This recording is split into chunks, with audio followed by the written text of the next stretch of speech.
जय हिंद विद्यार्थी मित्रांनो तुम्हाला मी सांगितलं होतं की सफाईगार जी भरती आहे ती तुमची 24 तारखेपासून जो अर्ज आहे तो भरण्याचं स्टार्ट होईल. अर्ज कसा करायचा, पदसंख्या जी आहेत ते मी तुम्हाला सांगितले आहेत. तेव्हा मी तुम्हाला जी नोटिफिकेशन दिली होती किंवा जे मी तुम्हाला सांगितलं होतं की संभाव्य पात्रता जी आहे जी 4थी पास असणार आहे. परंतु जेव्हा नोटिफिकेशन आला आहे तेव्हा नोटिफिकेशनमध्ये पात्रता जी आहे ती त्यांनी 7वी पास जी आहे ती दिलेली आहे.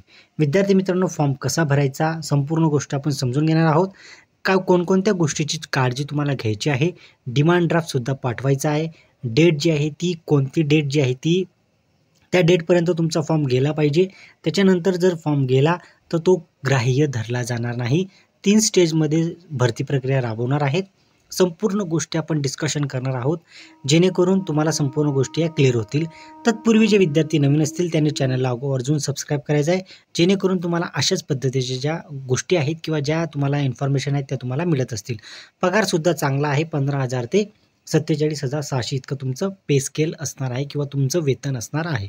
चला विद्यार्थी मित्रांनो, आपण डायरेक्ट आता नोटिफिकेशनवर जाऊयात आणि नोटिफिकेशन काय क्लिअर करतं त्या संपूर्ण गोष्टी आपण स्टेप बाय स्टेप समजून घेणार आहोत. हे बघा विद्यार्थी मित्रांनो, इथं तुम्ही पाहू शकता जिल्हा व सत्र न्यायालय नागपूर जे आहे इथं ती सफाईगाराची जी भरती आहे ती निघालेली आहे.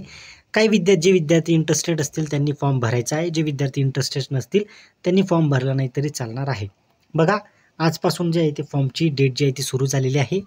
तुमचे एकूण जे जागा आहेत त्या 12 आहेत. प्रतीक्षा ती तुमची 3 आहेत. इथं तुम्ही पाहू शकतात वेतन आणि महत्त्वाचं जे आहे तेच मी इथं डिस्कशन करेल. बाकीच्या गोष्टी मी इथं डिस्कशन करणार नाही. हे बघा, हे जो ॲड्रेस आहे हा ॲड्रेस जो आहे इथं तुम्हाला पोस्टल ऑर्डर डिमांड ड्राफ्ट जो आहे तो तुम्हाला या आणि जो परिशिष्ट अ मध्ये जो दिलेला आहे तुमचा अर्ज, या गोष्टी तुम्हाला 11 एप्रिल 2025च्या अगोदर तुमचा फॉर्म तिथं पोहोचला पाहिजे स्पीड पोस्टद्वारे. एवढं तुम्ही लक्ष तुमचं असणं पाहिजे जे विद्यार्थी फॉर्म भरणार असतील त्यांनी. आता आपण स्टेप बाय स्टेप पाहणार आहोत. बघा, जर समजा तुम्ही साध्या पोस्टाने जर पाठवलं, कुरिअरने पाठवलं किंवा स्वतः तुम्ही गेले, समजा नागपूरमध्ये तुम्ही राहत असाल आणि तुम्ही स्वतः गेले तर ते अर्ज तिथे स्वीकारले जाणार नाहीत. याची तुम्ही दक्षता घ्यायची आहे. तुम्ही व्यवस्थित लिफाफ्यावर जे आहे ते सफाईगार पदासाठी अर्ज असं स्पष्टपणे लिहायचं आहे. जो तुमचं इन्व्हॉल्प असेल त्याच्यावर वरती लिहायचं आहे सफाईगार पदासाठी अर्ज असं लिहायचं. नंतर तुमचा जो ॲड्रेस असेल इथं लिहा. म्हणजे व्यवस्थित फॉर्म जो आहे तो तुम्ही भरायचा आहे. नंतर शॉर्टलिस्टसुद्धा लागणार आहे. 3 स्टेपमध्ये तुमची भरती प्रक्रिया राबणार आहे. ती म्हणजे प्रात्यक्षिक परीक्षा, शारीरिक क्षमता चाचणी आणि मुलाखत. या 3 स्टेपमध्ये तुमची जी आहे ती भरती प्रक्रिया ही राबवणार आहे. आता पात्रता पाहून घ्या. भरपूर विद्यार्थ्यांचं पात्रता संबंधित जे आहे ते त्यांचं कन्सर्न असतो. भारतीचा जो आहे विद्यार्थी तो भारताचा नागरिक असावा. त्याने कमीत कमी 7वी उत्तीर्ण असावा किमान. जास्तीत जास्त तो कितीही उत्तीर्ण असला तरी चालेल. काही विद्यार्थी नंतर सांगतात की सर मग 7वीचं आमच्याकडे मार्कशीट नाही आहे. बघा, 7वीचं जर तुमच्याकडे मार्कशीट नसेल तर ढोबळमाराने तुम्ही मार्क्स जे आहेत ते भरू नका.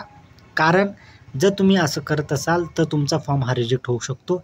तुमच्याकडे त्याच्यापेक्षा थोडंसं जर समजा 10वीपर्यंत तुमच्याकडे शिक्षण असेल, 8वीचं असेल, 9वीचं असेल, त्या तुम्ही तिथं ते टाकू शकतात. परंतु किमान जो आहे तो 7वी उत्तीर्ण असावा तो विद्यार्थी. नंतर त्याची शरीरयष्टी म्हणजे तो थोडा व्यवस्थित असावा जेणेकरून कर्तव्य तो त्याला म्हणजे त्याची शारीरिक जी असेल त्याची शरीरयष्टी ती सुदृढ असली पाहिजे. उमेदवारास मराठी व हिंदी भाषा लिहिता, वाचता, बोलता येणे आवश्यक आहे. एवढं तुम्ही लक्षात राहू द्या. आता महत्त्वाचं जे आहे ते मी तुम्हाला डिस्कशन करतो. जे आहे तुमचं वयोमर्यादा पाहू शकतात तुम्ही. वयोमर्यादा तुमची खूप जास्त आहे. 38 वर्ष ओपन आणि 43 वर्ष जी आहे ती तुमची मागासवर्गीय अज इमाव जे असतील तुम्ही ते तिथे. 18 वर्ष किमान तुमचे पाहिजे.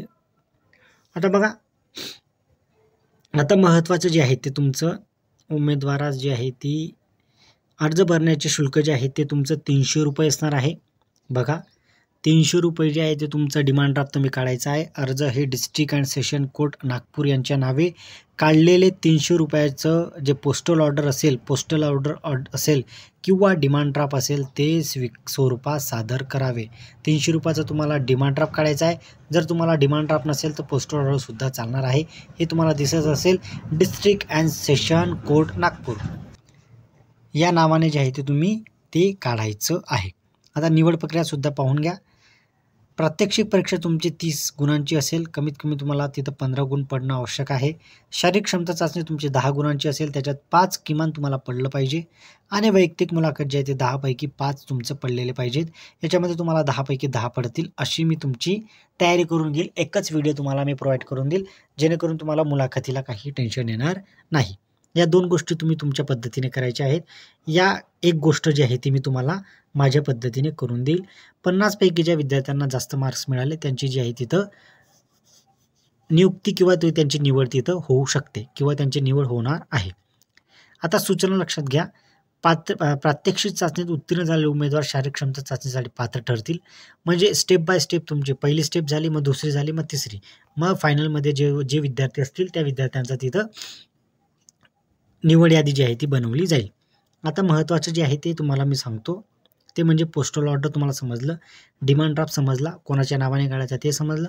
आता जे उमेदवार वैयक्तिक मुलाखतीसाठी पात्र ठरतील त्यांनी वैयक्तिक मुलाखतीसाठी येताना खालील कागदपत्राचा सेल्फ अटेस्टेड म्हणजे झेरॉक्स घेऊन जायचे आहेत. हे जेव्हा तुम्ही सिलेक्ट व्हाल तेव्हा तुम्हाला हे डॉक्युमेंट तुम्हाला लागणार आहेत. हे बघा, आणि मी जे तुम्हाला सांगितलं की तुमच्याकडे 7वी नसेल तर तुम्हाला 10वी पाहिजे, 12वी पाहिजे. हे बघा, शैक्षणिक पात्रतेच्या परीक्षेचे गुणपत्रक, प्रमाणपत्र 7वी, 10वी, 12वी किंवा कोणत्याही मान्यताप्राप्त विद्यार्थ्यांनी घेतलेली पदवी इत्यादी. तुमच्याकडे हे जर असेल तर हे सुद्धा तुम्ही तिथं घेऊन जायचं आहे. आता मी तुम्हाला सांगतो जो फॉर्म आहे तो फॉर्म कसा भरायचा त्या गोष्टी समजून घ्या. या सूचना ज्या आहेत त्या तुम्ही समजून घ्या. आता बघा, मी जे तुम्हाला सांगितलं होतं की 7वीचं मार्कशीट तुमच्याकडे नसेल तर काय, हे बघा, सफाईगार पदासाठी 7वीमधील गुण नमूद करणे अनिवार्य नसेल. हे बघा, म्हणजे काही विद्यार्थी जे आहेत ते काहीही मार्क्स टाकतात. कारण एका विद्यार्थ्याने सांगितलं जेव्हा त्याचा फॉर्म त्याने भरला होता शिपाई पदासाठी तेव्हा त्याने 50% जे आहेत ते गुण टाकून दिले होते आणि त्याला सायबर कॅफेवाल्यांनी सांगितलं की काही होत नाही, टाक. परंतु विद्यार्थी मित्रांनो, जेव्हा आपण नोटिफिकेशन वाचतो, नोटिफिकेशनमध्ये अशा गोष्टी आहेत का या गोष्टी तपासून पाहणं आपलं कर्तव्य असतं. ते जर आपण पाहिलं नाही तर मग पुढे जी भरती प्रक्रिया होत असते त्याच्यामध्ये आपल्याला तो अडचणीचा भाग ठरू शकतो. म्हणून तुमच्याकडे 7वीचं जर मार्कशीट नसेल तर गुण अनिवार्य नाही आहेत. जर उमेदवार 7वीची परीक्षा उत्तीर्ण असेल आणि पुढचं उच्च अर्हता जर प्राप्त केली असेल, 10वी असेल, 12वी असेल किंवा उमेदवाराकडे 7वीचे गुणपत्रक नसेल तर उमेदवाराने अर्ज भरताना 7वीकरिता काल्पनिकरित्या 50% गुणांची, उदाहरणार्थ 100 पैकी 50 गुण प्राप्त नोंद अर्जामध्ये शैक्षणिक अर्हता रकान्यात करावी. बघा, आता इथं जर त्यांनी दिलेलं आहे तर तुम्ही इथं भरू शकतात. परंतु जेव्हा शिपाई पदभरती आली होती तेव्हा त्यांनी 50% गुण तुम्ही टाकू नका असं सांगितलं होतं. परंतु इथं तुमच्याकडे जर गुणपत्रक नसेल तर तुम्ही 50% तिथे टाका. नंतर खाली SSC करा, नंतर SSC मधले गुण टाका, 12वी असेल तर 12वी टाका, ग्रॅज्युएशन असेल तर ग्रॅज्युएशन टाका. ते सुद्धा मार्क्स तुम्ही तिथं भरायचे आहेत. ठीक आहे, ते बघा इथं दिलं असेल. बघा, 7वी, SSC, HSC जे मी सांगतो ते पुढे पुढे येत आहे. बघा, नंतर तुम्ही पदवी केली असेल तर पदवी, असं व्यवस्थित प्रमाणे तुम्हाला फॉर्म भरायचा आहे. फॉर्म 11 एप्रिल 2025 पर्यंत जो आहे 6 वाजेपर्यंत तुम्हाला तिथं तुमचा फॉर्म जो आहे तो पोहोचला पाहिजे. हे सुद्धा तुम्ही लक्षात घ्यायचं आहे. आता उमेदवारांसाठी जो फॉर्म आहे तो फॉर्मचा स्ट्रक्चर मी तुम्हाला दाखवतो आणि संपूर्ण जो नोटिफिकेशन आहे ते मी तुम्हाला टेलिग्रामला अवेलेबल करून देईल. तुम्ही तिथून पाहून घ्यायचा आहे. हे बघा, परिशिष्ट अ जो मी अगोदर सांगितला तुम्हाला, हा बघा अर्ज बघा, तुम्हाला व्यवस्थित दिसत असेल इथे. थोडं मी झूम आउट करतो. हे बघा फॉर्म आहे, व्यवस्थित डाउनलोड करून घ्यायचा आहे. इथं तुमचा फोटो लावायचा आहे. नंतर हे बघा, उमेदवाराचं नाव, आडनाव टाका, नाव टाका, वडिलांचं नाव टाका, जर मॅरिड वुमेन असेल तर पतीचं नाव टाका, पत्ता व्यवस्थित टाका, पिनकोडसह टाका, राष्ट्रीयत्व इथं टाका, इंडियन, भारतीय टाका. उमेदवाराचा अधिवास हा महाराष्ट्राचा असला पाहिजे, होय. दूरध्वनी क्रमांक टाका व्यवस्थित. नंतर पुढे आहे त्यांनी ईमेल ID दिला आहे, लिंग दिला आहे, धर्म दिला आहे, जात वर्ग प्रवर्ग दिला आहे. नंतर तुमची जी डेट आहे, डेट ऑफ बर्थ दिली आहे. जाहिरातमध्ये नमूद असलेली तारखेस म्हणजे जी तुमची तारीख दिलेली आहे त्याच्यामध्ये तुमचं किती वर्ष, किती महिने, किती दिवस झाले त्याचा मेन्शन इथं करा. नंतर तुम्ही वैवाहिक असाल तर वैवाहिक करा, घटस्फोटित जे असाल तुम्ही ते करा. वयात ज्या विद्यार्थ्यांचं लग्न झालं नसेल त्यांनी इथं 00 करा. ज्या विद्यार्थ्यांचं लग्न झालं असेल त्यांनी इथं तुमचं पाल्याची संख्या इथे टाकायची आहे. उमेदवार जर दिव्यांग असेल तर त्यांनी इथं येस और नो करा. आणि महत्त्वाचं म्हणजे शैक्षणिक अर्हता टाकताना भरपूर विद्यार्थ्यांचा कन्सर्न असतो, 7वी टाका. ढोबळमानाने इथं तुमचे गुण जर माहीत नसतील तर इथं 7वीचं गुण 50% टाका. परंतु SSC 12वी आणि ग्रॅज्युएशनमध्ये जर तुमचं झालं असेल, त्याच्यात जर चांगले गुणपत्रक तुमच्याकडे असतील तर ते सुद्धा इथं मेन्शन करून द्या, जेणेकरून शॉर्टलिस्टमध्ये तुमचं थोडंसं प्राधान्य ते देण्याचा प्रयत्न करतील. आता सफाईगारां जर समजा तुमच्याकडे अनुभव असेल तर अनुभवसुद्धा टाका. संबंधित कार्यालयाचा, समजा तुम्ही कुठे कॉन्ट्रॅक्ट बेसवर काही काम केलं असेल, कारण काही विद्यार्थी जे आहेत ते म्युनिसिपल कॉर्पोरेशनमध्ये काम करतात कॉन्ट्रॅक्ट बेसिसवर, त्याचंसुद्धा तुम्ही इथं जे आहे ते इथं टाकू शकता. काही विद्यार्थ्यांकडे जर म्हणजे त्यांचं जर जिथं काम करत असेल त्यांचा कार्यालयाचा पत्ता वगैरे तुम्ही इथं टाकायचं आहे. नंतर तुमची जी अर्हता आहे ती इथं टाका. भाषा जे तुम्हाला येत असतील ते इथे टाका. हिंदी, मराठी, इंग्लिश जे येत असेल ते टाका.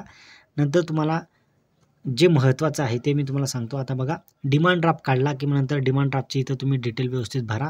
300 रुपयाचा डिमांड ड्राफ्ट आहे आणि हा फॉर्म जो आहे तो 11 एप्रिलपर्यंत पोहोचला पाहिजे. तुमची स्वाक्षरी करा, चारित्र्य प्रमाणपत्र घ्या, परिशिष्ट ब याचे इथेही तुमचे जे असतील प्रतिष्ठित व्यक्ती त्यांच्याकडून तुम्ही भरून घ्या. हे त्यांची सही शिक्का वगैरे, त्यांचं नाव वगैरे, हुद्दा, ते कोणत्या पदावर आहेत ते घेऊन घ्या. तुमचं प्रिन्सिपल असेल त्याचीही चालते. तुम्ही जर खेडेगावात राहत असाल किंवा गावाकडचे असाल तर पोलीस पाटील असेल, पंचायत समितीत किंवा ग्रामसेवक असेल किंवा तुमचा आपण म्हणतो त्याला ग्राम सभेमधला तुमचा जो असेल सरपंच, त्याचंही चालू शकतं. तुम्ही जर समजा तालुक्याच्या ठिकाणी राहत असाल तर तुम्ही नगरसेवकचं घेऊ शकतात, आमदारचं घेऊ शकतात. म्हणजे जो प्रतिष्ठित व्यक्ती असेल तुम्ही तुमच्या शाळेत जाऊन तुमच्या प्रिन्सिपलचं सुद्धा घेऊ शकतात. तुम्हाला एखादा वकील भेटला तर वकिलाचंही घ्या, परंतु तो वकील हा 10 वर्ष त्याचे एक्सपिरियन्स असला पाहिजे, अशाच वकिलाचं घ्या. हे चारित्र्य प्रमाणपत्रसुद्धा तुम्ही बनवून घ्या आणि तिथं जॉईन करायचं आहे. हे आता पुढचं जे आहे ते म्हणजे लास्ट, ते म्हणजे हा सुद्धा तुम्ही बघा, प्रतिज्ञापत्र आहे लहान कुटुंबाचं. ज्या विद्यार्थ्यांचं समजा लग्न झालं नसेल त्यांनी इथं 00 टाकून द्या, कारण काही वेळेस हे मागत नाही ते. कारण जर समजा तुम्ही अनमॅरिड असाल तर याची गरज राहत नाही, परंतु काही जे पद भरती आहे तिथे त्याची ही गरज लागली होती. परंतु याचंही तुम्ही एक झेरॉक्स काढून घ्या आणि इथेही तुम्ही 00 पद टाकून घ्या. आणि ज्या विद्यार्थ्यांचं जर समजा मॅरिड झालं असेल त्यांना जितके पाल्य असतील त्यांचा तुम्ही इथे व्यवस्थित तुम्हाला इथं भरून घ्यायचं आहे. चला विद्यार्थी मित्रांनो, आता तुमची मी रजा घेतो. जय हिंद. फॉर्म व्यवस्थित भरा. काही अडचण आली तर मला सांगा. सफाईगार ही पद भरती आहे. तुम्हाला जर तुम्ही इंटरेस्टेड असाल तरच फॉर्म भरा. जर तुम्ही इंटरेस्टेड नसाल तर फॉर्म अजिबात भरू नका. कारण समजा कोणी जर असेल इंटरेस्टेड विद्यार्थी, त्यांचं तिथं शॉर्टलिस्ट होऊ द्या आणि ते 12 पद जे आहेत त्यांच्यापैकी त्यांना जर नोकरी मिळत असेल तर त्यांना मिळू द्या. चला विद्यार्थ्यांना, आता तुमची मी रजा घेतो. संपूर्ण गोष्टी आपण डिटेलमध्ये व्यवस्थित घेतलेल्या आहेत. तुम्हाला एक व्हिडिओ मी इंटरव्ह्यूचा देऊन देईल. इंटरव्ह्यू त्याच्या बाहेर तुम्हाला एकही क्वेश्चन विचारणार नाही, याची काळजी मी घेईल. आता मी तुमची रजा घेतो. जर तुम्हाला व्हिडिओ आवडला असेल तर आवर्जून लाईक करा आणि चॅनलला सबस्क्राईब करून ठेवा, जेणेकरून अशा पदभरतीबद्दल तुम्हाला इन्फॉर्मेशन ज्या आहेत त्या वेळोवेळी मिळत असतील. आता बघा, मुंबई झाला, नागपूर झाला, आता छत्रपती संभाजी महाराज जे आहेत, छत्रपती संभाजीनगर जे आहे तिथलं जे आपलं डिस्ट्रिक्ट कोर्ट आहे, तिथून जे खंडपीठ आहे, त्या खंडपीठमधून आता जागा निघण्याच्या तयारीत आहेत. डिस्ट्रिक्ट कोर्टमध्ये सुद्धा निघू शकतात.